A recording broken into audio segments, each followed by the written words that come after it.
On demande souvent « Qu'est-ce que le baptême de feu ?» J'ai répondu à cette question plus d'une fois. Je ne connais aucun feu comme le feu de Dieu, le feu de l'amour éternel, qui a consumé le sacrifice au calvaire.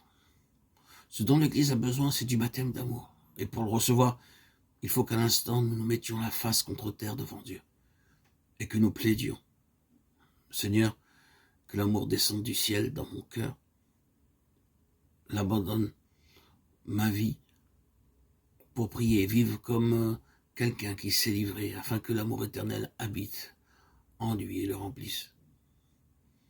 Certes, si l'amour de Dieu était dans nos cœurs, quelle différence cela ferait? Il y a des centaines de personnes qui disent « Je travaille pour Christ et je sens que je pourrais travailler bien davantage. » Mais je ne suis pas doué pour ce travail, je ne sais ni où ni comment commencer, je ne sais pas ce que je puis faire. Mon frère, ma sœur, bien-aimés en Christ, demandez à Dieu de vous baptiser de l'esprit d'amour. Et alors, l'amour trouvera son chemin.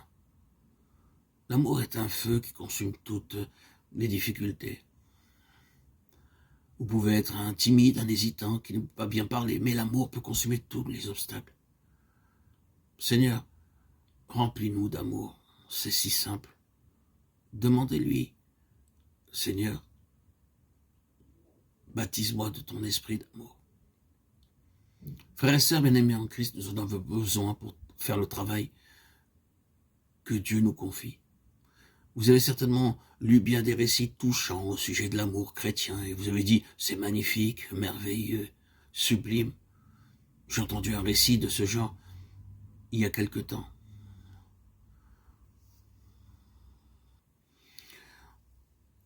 On avait demandé à Madame Butler, Joséphine Butler, une femme de pasteur anglais qui consacra sa vie au relèvement des femmes tombées, de venir parler dans un refuge où se trouvait un grand nombre de pauvres femmes. En arrivant, elle s'approcha de la fenêtre avec la directrice et elle aperçut au dehors une malheureuse femme qui était assise dans un coin. Elle demanda à la directrice qui était cette femme. La directrice répondit « Je l'ai eue dans la maison 30 ou 40 fois et toujours elle s'est sauvée. On ne peut rien faire d'elle. Elle est trop bas tombée, son cœur est trop dur. » Mais Madame Joséphine Butler dit « Il faut qu'elle entre. » La directrice lui dit alors « Nous vous attendons, l'auditoire est rassemblé et vous n'avez qu'1 heure pour donner votre message. » Mais Madame Butler répondit « Non, ceci est beaucoup plus important. » Et elle sortit, alla elle-même vers la femme et lui dit « Ma sœur, qu'avez-vous » ? « Je ne suis pas votre sœur, riposta la femme. Alors Madame Butler posa sa main sur elle et dit « Oui, je suis votre sœur et je vous aime. » Et elle continua à parler jusqu'à ce que le cœur de la pauvre femme fût touché. La conversation dura quelque temps et l'auditoire attendit patiemment. À la fin, Madame Joséphine Butler amena la femme dans la salle. La malheureuse femme, dégradée, déchue, se tenait là, remplie de honte. Elle refusa de prendre une chaise et s'assit sur un tabouret à côté du siège de Madame Butler et Madame Butler passa son bras autour du cou de la malheureuse et la laissa s'appuyer contre elle, tandis qu'elle parlait aux personnes réunies. Et cet amour toucha le cœur de la pauvre femme. Elle avait trouvé quelqu'un qui l'aimait réellement. Et l'amour de Madame Joséphine Butler amena cette femme à l'amour de Jésus. Dieu soit béni, gloire à Dieu. Il y a de l'amour dans le cœur des enfants de Dieu, si seulement il y en avait davantage.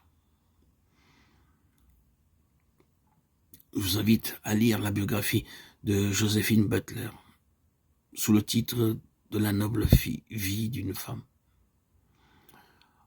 Oh mon Dieu, gloire à ton très saint nom. Baptise nos pasteurs de ton céleste amour. Baptise nos missionnaires, nos colporteurs, les membres de nos réunions bibliques et nos évangélistes, ainsi que tous les jeunes de nos églises. Que Dieu commence par nous maintenant et nous baptise à l'instant même de l'amour divin. À toi, Seigneur, tout honneur et toute gloire pour les siècles des siècles. Baptise-nous de ton amour divin, Seigneur. Demandez-le.